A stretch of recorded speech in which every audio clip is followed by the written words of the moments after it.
Hello, everyone. This is Bill Griffin. Welcome to Different Take Podcast. And if you like this content, please subscribe, like, share, comment. And today I have the pleasure of speaking to Monica Perez, who's been a political commentator and has done quite a lot of podcasts, and does a lot of research. And hello, Monica. Thanks for having me, and tell everybody where they can find you and that kind of stuff. Hi, Bill. Yes, thank you so much. I used to have a radio show in Atlanta. Some of your listeners might remember that. I can be found based on that at Monica Perez Show on Twitter. But right now I'm doing kind of a variety of podcasts under my channel on your favorite podcasting platform called Deep Dives with Monica Perez. So every week I do take a couple of headlines and dig in and say like what the mainstream media is telling you, but what is really the reason that this is a story, just what it really means to us. And then I also do buddy dives like this, where I talk to other podcasters and hosts. And then I also do some interviews with people who maybe are subject matter experts or activists or principled thought leaders. But I'm a libertarian. I come from a libertarian perspective, although I am kind of wondering if talking about libertarian ideals or even conservative ideals isn't falling a little flat these days, because our problems are so much worse than ideology at this point. I feel like we're in a post-ideological world. Yes, I was curious how that's changed, but I also, it seems, correct me if I'm wrong, but libertarians, a lot of them were kind of on board with the COVID shutdowns and all that, right? No?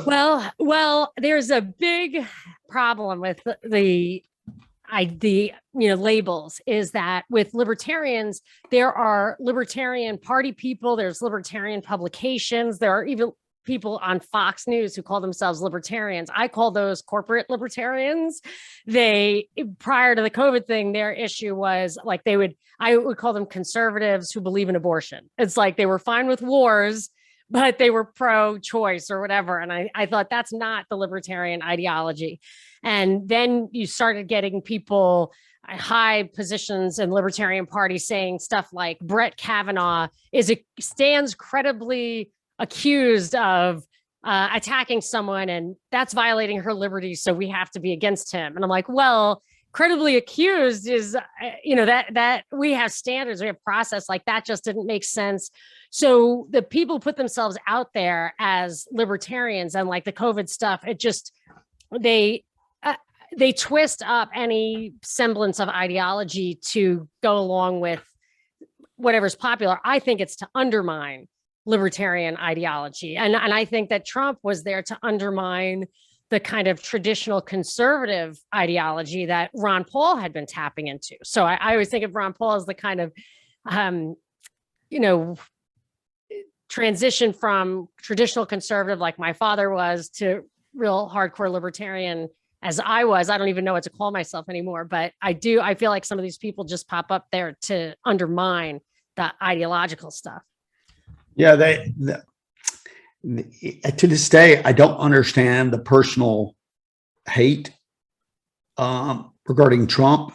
But I don't know. People think, I mean, I understand it to this extent. People make emotional decisions. They don't make logical decisions. They're not, I mean, that's just human nature. They're not thinking about, I'm hiring a CEO. It's a binary choice. Who's the best CEO? That sort of thing is not the way most people think about voting. And they really, of course. But do you think of Trump as a CEO? Doesn't that feel kind of un-American, like technocratic?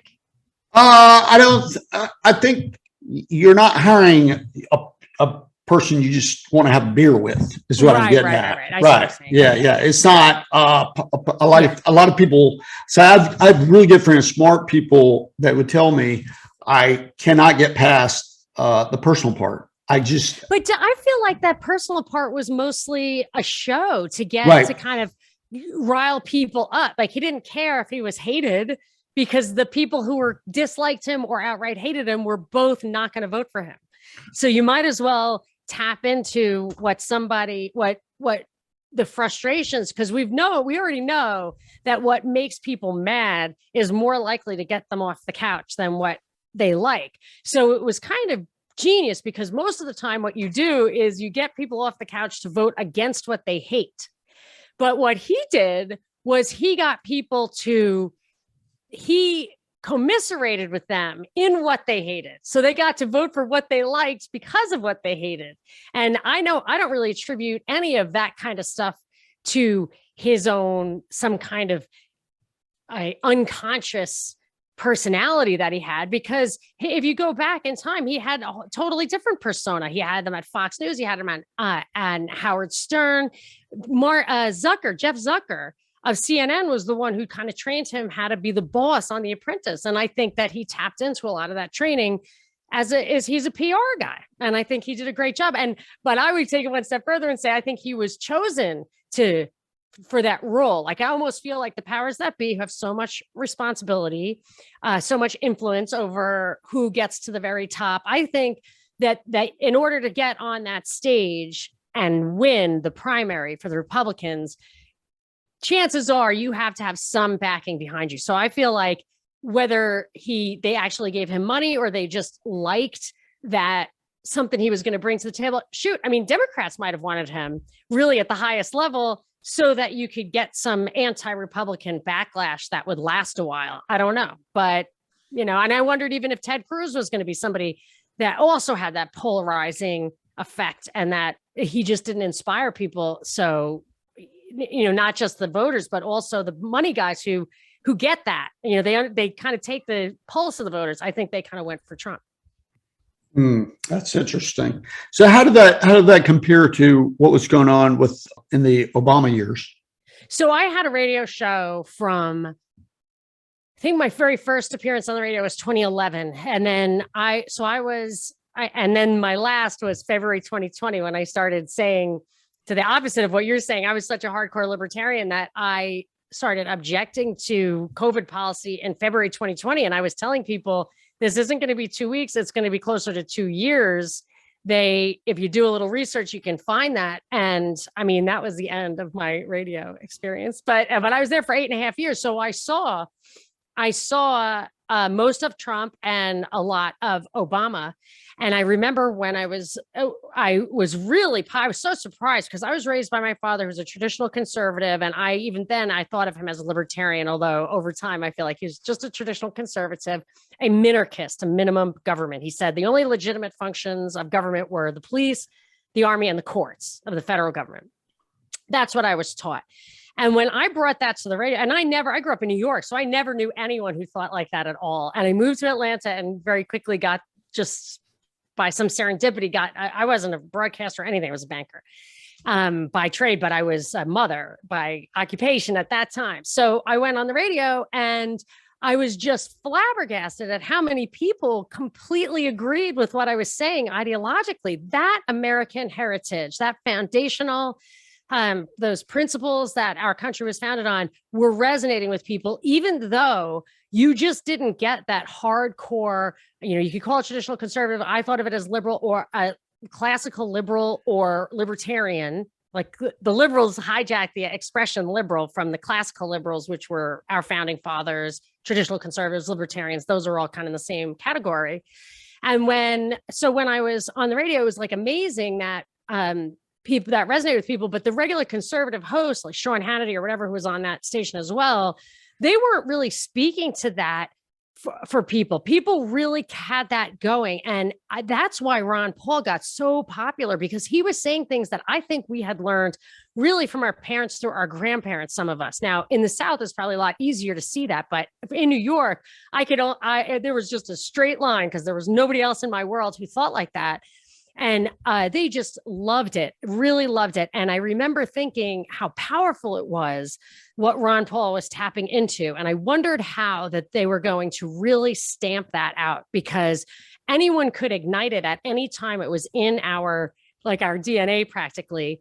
And that's why so whenever I would touch on those principles in my criticism of Obama, my phones would light up. People would, everybody would love it. I was saying big snaps. And then I have I've said this many times, but it's an absolute quote. I had one person when I was saying about Trump, I don't know what he was it was I think he was sent some bombs over to Syria or whatever. And people call him commander in chief, but you're not the commander in chief unless called into actual service. So I said that. And then I had somebody say, oh, you're just quibbling about semantics. So I was quoting the Constitution, and under Obama, in Obama's era, everybody was just piling on. But if I did it against Trump, I was quibbling about semantics. And that's when I think what they did was they got people completely on board with stuff that Trump did that really wasn't totally in line with their ideology, because they liked him so much. And it's the old classic partisan thing. You won't go against your own party. I mean, Ronald Reagan is the 11th commandment. Right. So they didn't. And then once you do that, once you set up the basket of like what Trump supporters will advocate for, simply because they're advocating for him, they lose the high ground on anything like that. And he tried to do that with like the guns and stuff. I remember him saying in a closed meeting or whatever, it was recorded, but it was at a big conference table. He said, take the guns first and worry about due process later. Like he would throw stuff like that out there. And if you didn't call him on it, you lost that high ground. And I think that happened a lot. And I think it undermined what Ron Paul had been tapping into. And it took somebody from the right to do it, unfortunately. Right. That makes perfect sense. It's interesting, the labels, because if you're on the far left, everybody else is on the far right. There's no in between. I mean, is that the way you see it? I always think of it as like a circle, I think, or, a continuum where people would say, when I moved to Texas for a while, I was living in Texas, and I was coming from New York, and I thought that Republicans were like libertarians, traditional conservatives. But my father would always say, like, he liked Ronald Reagan and stuff, but he was like, but he didn't like Richard Nixon, who opened up China and took off the gold standard and everything. And he's like, don't hang your hat on Republicans. They don't have the ideology, but he would call himself a conservative. And when I went to Texas, it was the first time I ever lived in a place that had Republicans as a majority. And I remember one guy saying to me, like, you're so far right that you're coming up the other side. It's like where you're left again. But that's because I was absolutely anti-war, or I should say I was opposed to anything that wasn't a just war. And I'm even against anything that isn't a just alliance. I would go with the founding fathers in that I would be a continentalist in what they would call, like, your only legitimate alliances are with Canada and Mexico, and you should have a navy. Like, that would be it. And so for me, people think that I'm super, super far right, but then other people see me coming up the other side. But I will tell you, in answer to your question, that pretty much everyone, I can tell that people are listening for what they want to hear. And if they don't hear it, you are the enemy. They're not listening to what you're saying and say, oh, like, there's somewhere in between here. Let me understand this person. And actually worked in my favor, because my show was a call-in show. And when people would call, there are scripts, they follow scripts. These activists, they have scripts, and they call everybody on WSB, for example, would get the same people calling. I mean, I could recognize their voices, and they would have different names sometimes. And they would be really confused, because they would literally have a script. And when I would say something that wasn't like among their answers in their little tree, they really wouldn't know how to respond to it. And sometimes if they were thinking, they would then start to have a dialogue with me, which was amazing. But most of them would just like freak out and hang up and say, call me names. But occasionally you would find somebody who was willing to have a dialogue. And then you would realize that there's a lot that we have in common. And a lot, the real problem is us versus them anyway. The ideology isn't really the problem anymore, because we'd be better off with that. I mean, literally what I used to think was the worst thing in the world, and maybe it was at the time, like Swedish style socialism administered with some kind of sense of responsibility to the people who lived in the country, might actually work. We have such good technology, even with all the waste and all of that and lack of incentive that would come.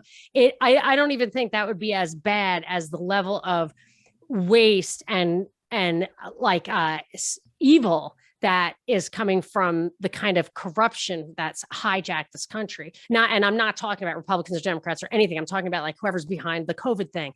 even whether it's true makes you sick, doesn't, I don't, I've had it twice. So it definitely makes you sick, whatever the heck it is. I don't know.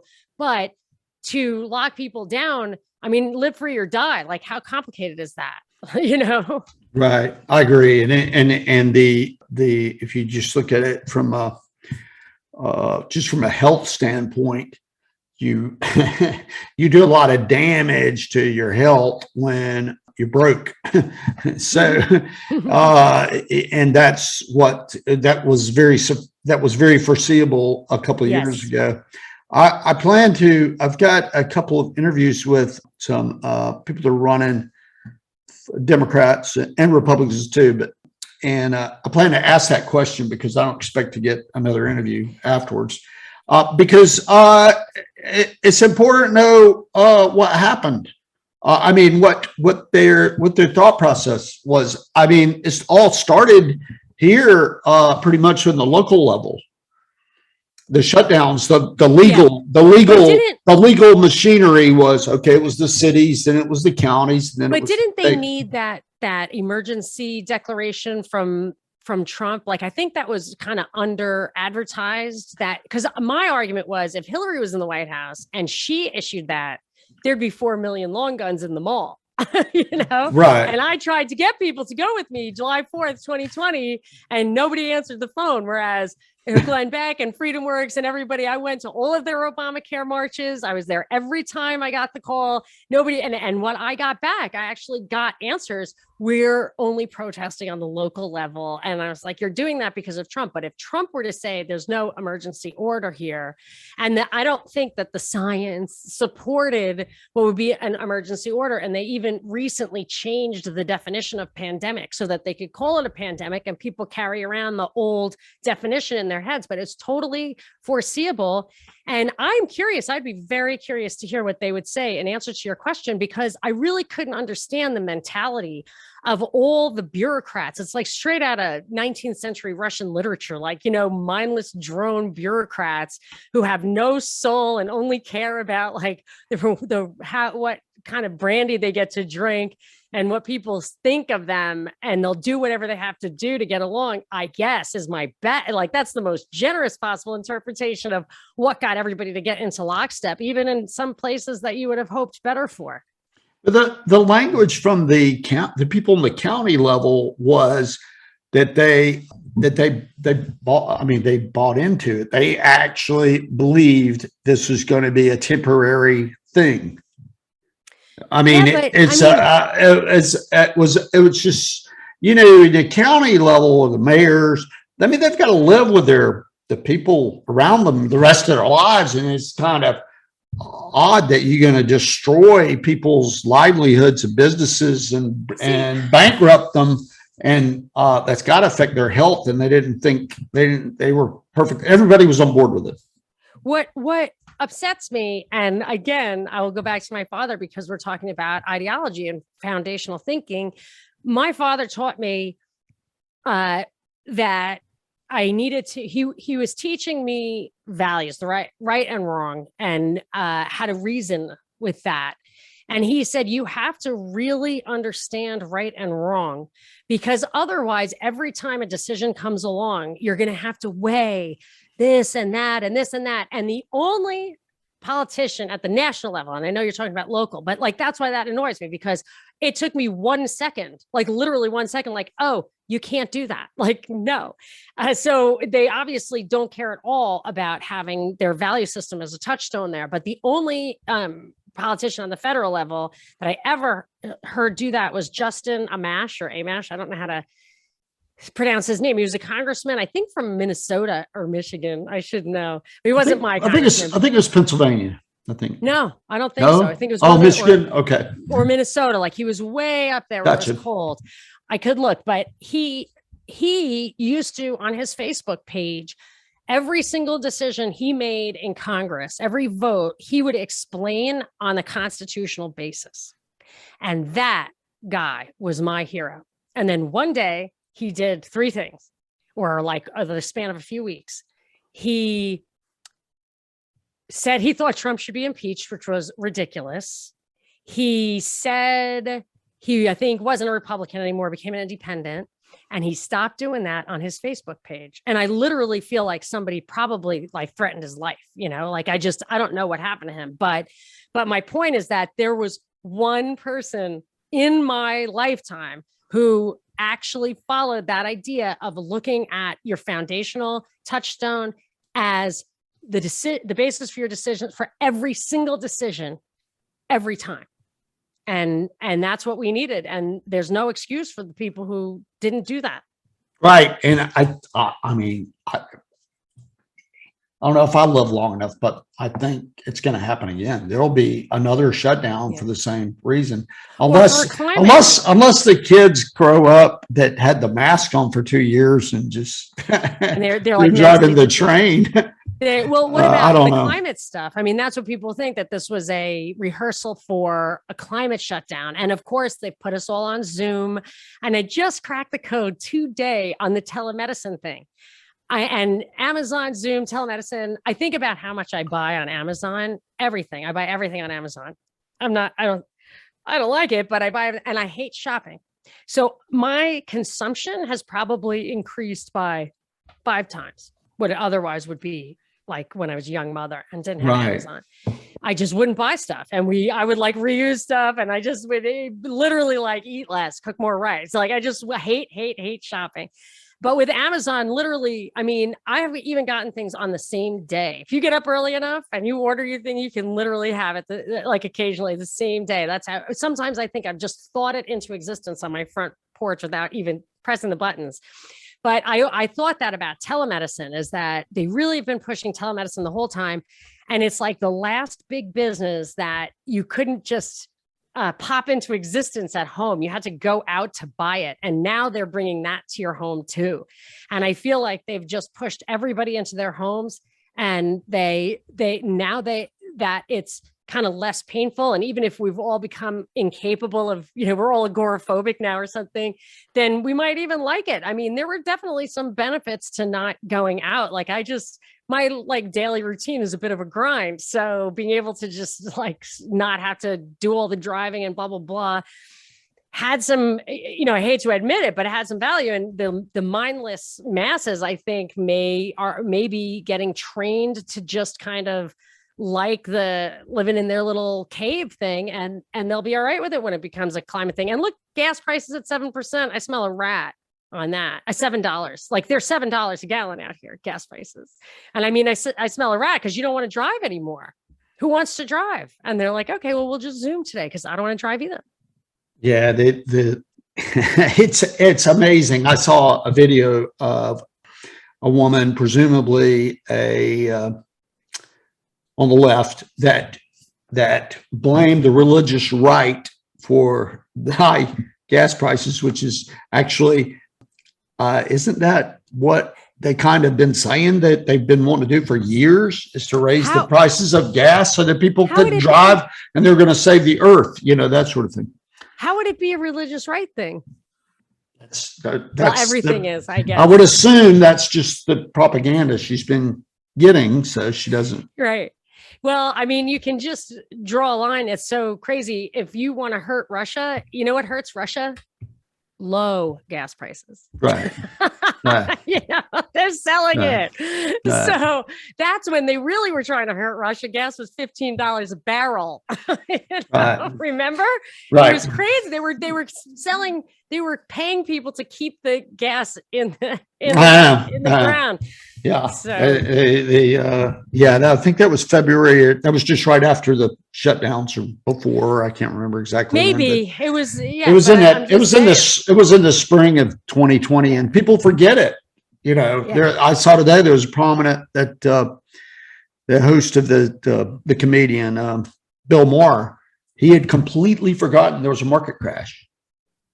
And his guest had to remind him, no, it really did happen. That actually did happen. Yeah, right. And that was probably the reason. I actually think that was a big reason why they made such a big deal. I don't know if you remember, right before that, or the year before, 2019, it was like the 10th year of an expansion, and interest rates were at 2%.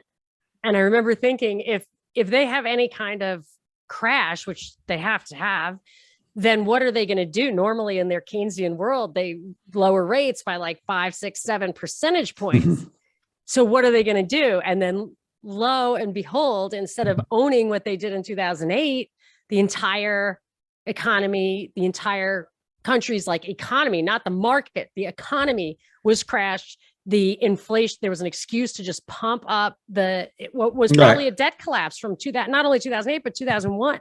So there was this long-term debt collapse. And I think that the entire thing, I'm sure they were happy to have a pandemic because they have many evil tendencies, but the timing really worked for them to be able to kick the can on people waking up to Keynesianism. Just like when Reagan, they closed the gold window in 1970, whatever, two maybe. And then by 82, or 78, that the currency was in free fall. And instead of Reagan saying, we got to restore the gold standard, which he might've said, but it wasn't going to happen.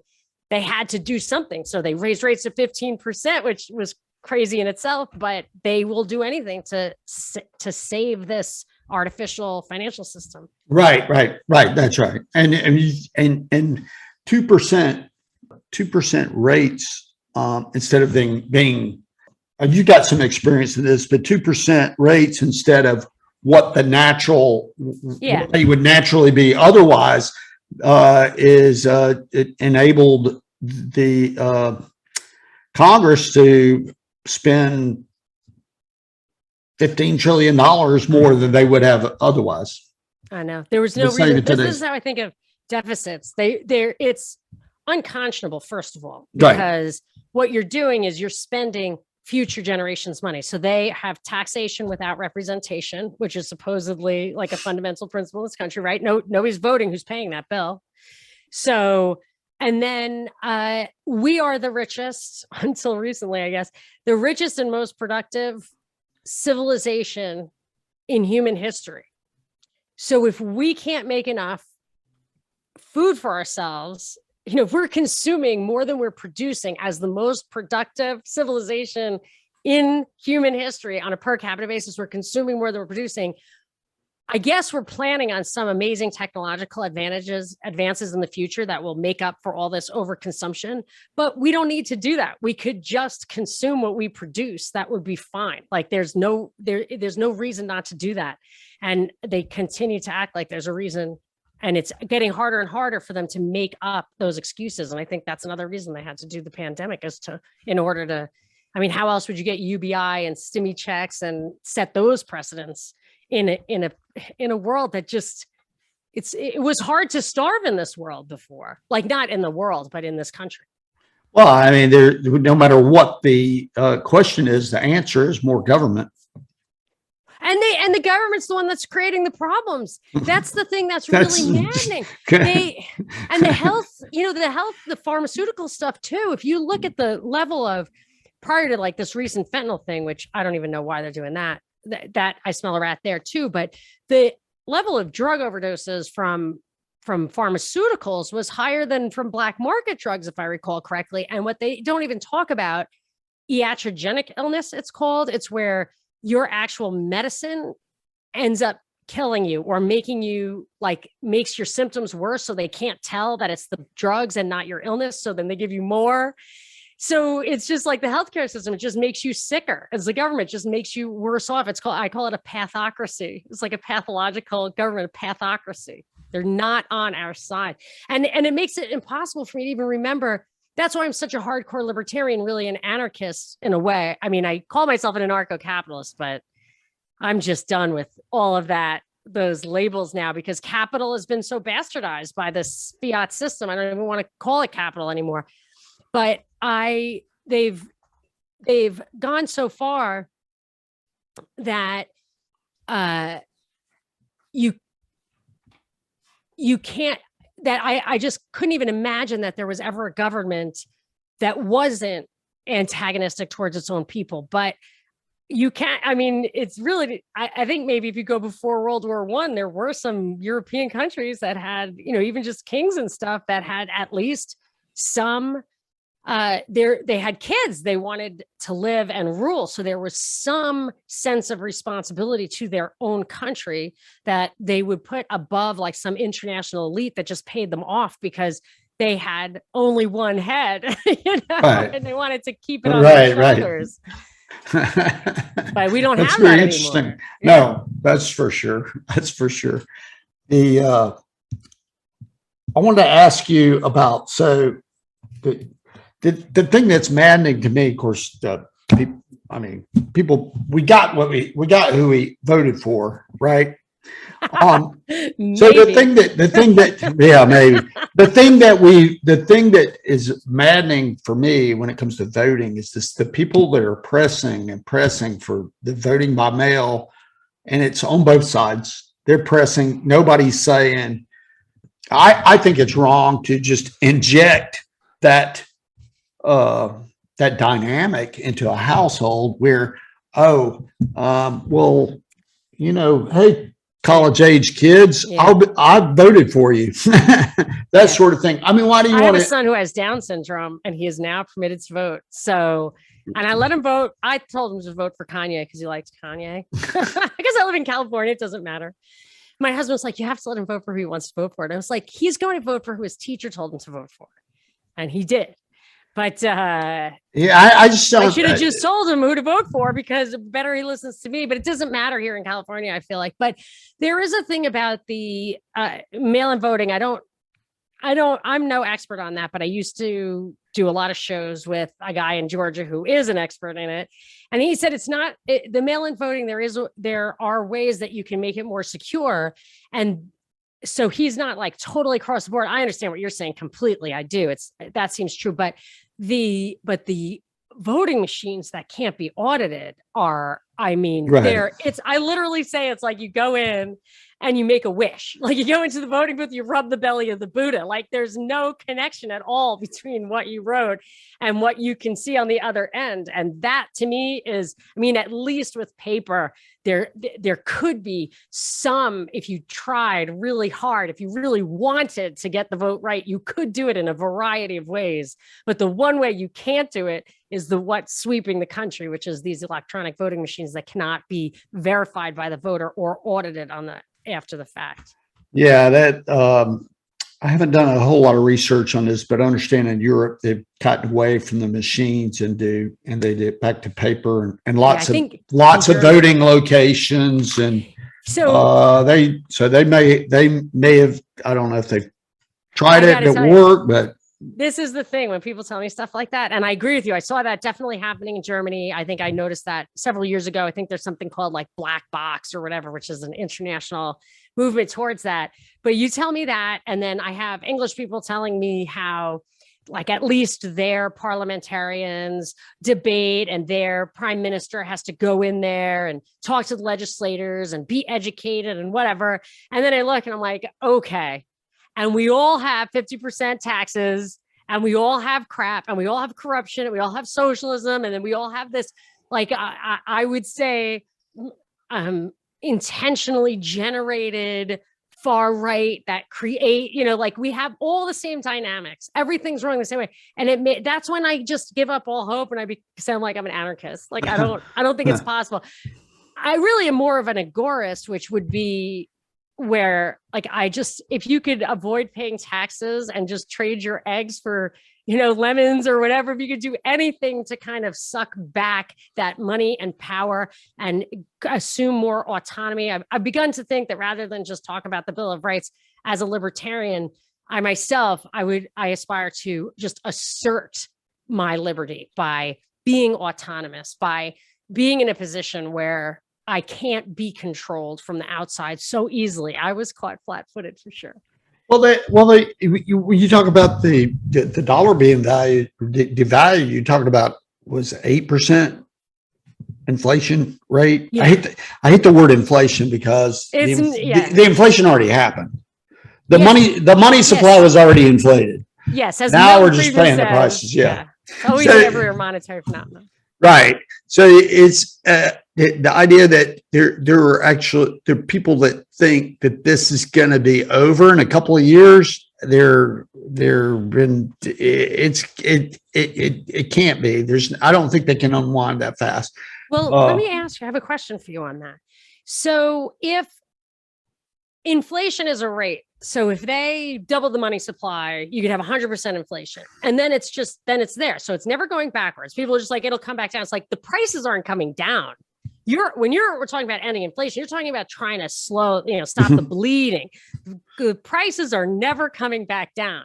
However, unless they continue to have excuses to inflate faster and faster and faster, I think the rate would come down. That's why I think they're had to put so many things into inflating, like the war and the energy prices and the food prices and the supply chain stuff, all the things, and the pandemic, all the things that they're saying are these acts of God. It's like, no, that's all the stuff you did on purpose to get this thing to inflate.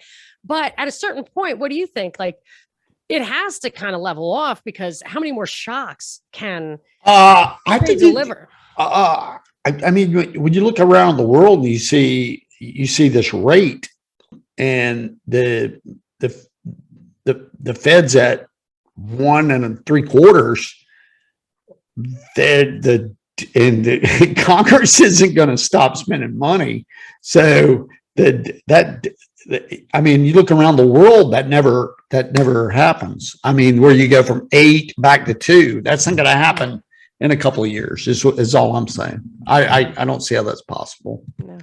So it's a little, it's intimidating. And I feel bad because everybody put their money into 401ks, the pension funds kind of went away, which was a little suspicious. We all used to be the smart money, and now we're the dumb money. And then, so you lose the money, but you're in an inflationary environment. So maybe if you can keep your seat, the prices will come back up just because. Oh, it's amazing. There was one of the questions on the Georgia, one of these advisory, non-binding questions Democrats asked about, should student loan debt be forgiven? And it was 85% or something. It was a huge number. But my point is, that's for wealthy people. That's who gets the break. It's not. Why? Because they're the ones with the school loans? Yeah. That's interesting. Yeah. I do always say it's the professional class that are the tax slaves, because there's this, if you're rich, right? Let's just define rich right now. Let's just define rich as idle rich. You don't have to work. You can live high on the hog, but you don't have to work. You live off your investment. That's a great way to. Let's say that. That's the only way to really describe it, really. And those people pay zero income tax because they have zero earned income. They have no ordinary income. It's only the professional class that pays that 50% top rate. I'm in California, and the top rate is I think just state and local without is 13% at the top rate. And then you've got whatever the federal. So people are that class keeps less than half. And it upsets me, because it's that class, it's the doctors, lawyers, whatever, who they work like dogs. They're the ones who put in those really long hours. They went to school till they were 30. And because of that, they have to live pretty close to the workplace, which is the city. Their kids can't go to the public schools in the city, right? So then they have, $40,000 a year tuition just for kids going to school. And I just feel the whole thing is inverted, so that class of the most productive people are the ones. I do believe this, and I remember Rush said it once, so I feel like it's not totally fringy to say, but he said they do it on purpose that way, because you're generating so much surplus. It would give you power. And they want to take that down. And, but I feel I think the rich people are able to pay the kids' tuition straight up. Right. That is true. That's not going to help them. Right. It's just interesting how people perceive things. Yeah. And and also the varsity blues thing, where they took the college. They told all these from that class of people, that working rich class of people, who are I really want my kid to go to your private school, and I'll give you the tuition, and plus I'll give you $1 million so that you can give 20 other kids the tuition. And they arrested them for it. Right. So now you really aren't going to have, that again, impoverishes that middle class, that educated class. So where they can't even, they have to get loans. They have to become indentured servants as their first act of adulthood. They have to become an indentured servant. Yeah, that's very true. It Well, is. well, I know you have something else to go to. I do. But it was so fun talking to you. Oh, Monica, I enjoyed it very much. I hope we can do it again. I would love to. So I appreciate you watching. This is Different Take tell people how to Podcast, find you, and yes. Different Take Podcast. Bill Griffin, and where can they find you again? Thank you so much. The best way, if you want to chat, just tweet at me at Monica Perez Show. And if you want to listen to my variety of podcasts, go to Deep Dives with Monica Perez. Okay. Well, thank you, Monica.